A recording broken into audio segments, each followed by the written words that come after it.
धोखाबाज प्रेमिक नाबालिका प्रेमिका को अपहरण करी 3 दिन धरी दुष्कर्म करने पर जंगल रे छाड़ी फेरार मारिला प्रेमिक।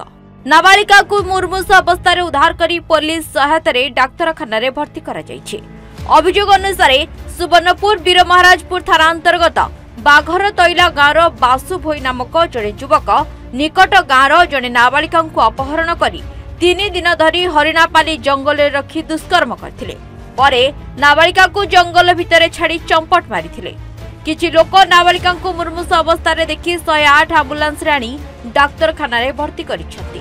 एने पीड़िता भौणी अभियोग अनुसार वीर महाराजपुर थाना रे एक मामला रुजु करी पुलिस तदंत करुथिबा कहिसेंती उपखंड पुलिस अधीक्षक। वीर महाराजपुर थाना पीएस केस नंबर 125/25 रजिस्ट्रेशन है। तांकर अभियोग है जे तांकर सान भौणी गत रविवार दिन वासुदेव महाकुड़ नामक जन व्यक्ति मुदाला गत रविवार दिन ताकू अपहरण कर नहीं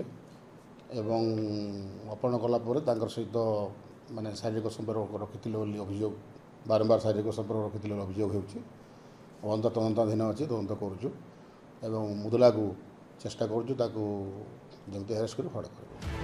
सुवर्णपुर मंटू मंत्रा रिपोर्ट सूचना टीवी 24x7।